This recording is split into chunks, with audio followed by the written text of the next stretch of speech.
ప్రభువు నామానికి మహిమ కలుగును గాక. ఈ కార్యక్రమాన్ని వీక్షిస్తున్న మీకు అందరికీ వందనాలు. చాలామంది క్రైస్తవులు నేను కొన్ని ప్రార్థనలకు వెళ్ళినప్పుడు అక్కడ కేక్ కటింగ్ చేసేటప్పుడు నేను పాలు పొందకపోతే వాళ్ళకి సందేహం కలిగి నన్ను ప్రశ్నించారు, అడిగారు చాలామంది. వాళ్ళకి సమాధానంగా ఈ వీడియో చేయాలని ఆశిస్తూ నేను చేస్తున్నాను. క్రైస్తవులుగా చాలా మెలకువగా ఉండాలి. క్రైస్తవులు చాలా తెలివిగా కూడా ఉండాలి. ప్రతిదానికి గంతులేయకూడదు, ప్రతిదాన్ని చేయకూడదు. పౌలు అంటాడు కదా, నాకు ప్రతిదానిపైన స్వతంత్రం ఉంది, అలాగని చెప్పి అన్నీ చేయదగినవి కావు. కాబట్టి ఈ కేక్ కటింగ్ విషయం వచ్చేసరికి నేను ఎందుకు దాంట్లో పాలు పొందునంటే అదొక అన్యాచారం. అన్యాచారం అంటే తెలుసు కదా, ఐగుప్తాచారం ఉంది, కానాను దేశపు ఆచారం ఉంది, దేశాల నుంచి వచ్చిన ఆచారాలు ఉన్నాయి, మనుషుల నుంచి వచ్చిన పద్ధతులు ఉన్నాయి. మనుషులు కల్పించిన పద్ధతులని ఎప్పుడు కూడా క్రైస్తవులు దైవోపదేశాలుగా మాట్లాడకూడదు, చేయొచ్చని చెప్పకూడదు.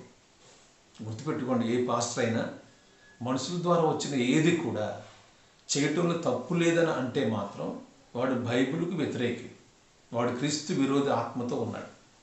ఈ కేక్ కటింగ్ ఎందుకు చేయనంటే, ఈ కేక్ కటింగ్ అనేది ఎక్కడి నుంచి వచ్చింది మీకు తెలియాలి.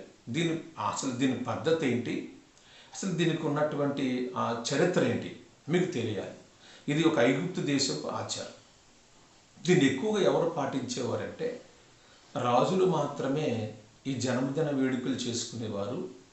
దాంట్లో ఈ కేక్ కటింగ్ అనేది ఎందుకు వచ్చిందంటే అన్యుల యొక్క రాజుల దగ్గర నుండి వచ్చాయి. వాళ్ళకున్న మనోభావం ఏంటంటే కేక్ అనేది చంద్రుని యొక్క ఆకారంతో చేస్తారంటే రౌండ్గా చేస్తారు.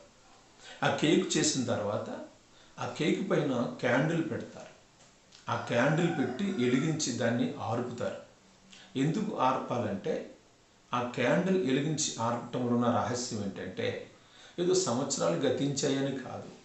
దాని అర్థం ఏంటంటే ఆ క్యాండిల్ వెలిగించిన తర్వాత దాన్ని ఆర్పిన తర్వాత వచ్చేటటువంటి పొగ అది ఆకాశంలో ఉన్నటువంటి దేవత అయినటువంటి ఐగుప్తు దేవతకు తన సమాచారం అంతటిని, అంటే ఆ క్యాండిల్ వెలిగించి ఆర్పినటువంటి సహోదరుడి హృదయంలో ఉన్నటువంటి ప్రతి కోరికను ఆ పొగ తీసుకుని వెళ్ళి దేవతకు చేరవేస్తుంది అనే భావంతో ఆ కేకు పైన క్యాండిల్ వెలిగించి ఆర్పుతారు. ఇది ఐగుప్తు యొక్క ఆచారం. ఇది ఐగుప్తీయులే చేసేవారు. తర్వాత ఐగుప్తు నుంచి ఐగుప్తీయులు రోమీలు కలుసుకున్న తర్వాత రోమ్ కూడా వచ్చింది. రోమీల నుంచి మళ్ళీ క్రైస్తవులకు అంటుకుంది. క్రైస్తవుల నుండి ప్రపంచమంతా వచ్చింది. మొట్టమొదటి మనం గమనిస్తే కేక్ కటింగ్ అసలు మన దేశాన్ని కాదు, మనకు సంబంధించిందే కాదు. అది ఎక్కడో ఐగుప్తులో ప్రారంభమై అదొక మనోభావంతో ఏర్పాటు చేసుకున్న ఐగుప్తు దేశపు ఆచారం. అది బైబిల్ ఏం చెప్తుంది, మీరు ఐగుప్తు దేశపు ఆచారం చెప్పని చేయకూడదని చెప్తుంది. మరి ఎలా చేస్తారు మీరు ఐగుప్తు దేశపు ఆచారాన్ని సంఘాలు? అందుకు నేను ఒక ఆచారం కాబట్టి దాని జోలికి వెళ్ళను. నాకు ఎందుకంటే నా మనోభావాలను, నా హృదయ వాంఛలను దేవుడు ఎరిగి ఉన్నాడు కాబట్టి ఆ క్యాండిల్ మీద వచ్చే పొగ తీసుకెళ్ళక్కర్లేదు. దాని అర్థం అది. అందుకని నిజమైన క్రైస్తవుడు ఎవడు కూడా కేక్ కటింగ్ చేయకూడదు. కేక్ కటింగ్ చేసేవాడు పాస్టరే కాదు, కేక్ కటింగ్ చేసేవాడు విశ్వాసే కాదు. వాడికి ఏం తెలియదు. తెలిసిన వాడు ఎవ్వడో కూడా కేక్ దగ్గరికి రాడు. ఎందుకంటే జన్మదిన వేడుకలో దావీదు మహారాజు చెప్పింది ఏంటంటే, మీరు కృతజ్ఞత చెల్లించండి. నన్ను నిర్మించిన రీతి చూడగా నాకు ఆశ్చర్యం కలిగి ఏం చేస్తున్నాను, నేను కృతజ్ఞత చెల్లిస్తున్నాను, కృతజ్ఞత స్తుతులు చెల్లిస్తున్నాను. కృతజ్ఞత కూడికి ఏర్పాటు చేసుకోండి. మధ్యలో కేక్ ఎందుకు, ఆ చంద్రుని యొక్క ఆకారం ఎందుకు, ఆ చంద్రదేవత యొక్క రూపం ఎందుకు, ఈ అన్యాచారం ఎందుకు? క్రైస్తవ సంఘాలు ఖండించాలి. క్రైస్తవులు లేరు. వీళ్ళంతా కూడా ఎవరంటే అన్యజనులతో కలిసిపోయినటువంటి ఆడంబర క్రైస్తవులు, నామకార్థ క్రైస్తవులు. అందుకే మేము దాంట్లో పాలు పంపులు పొందాం.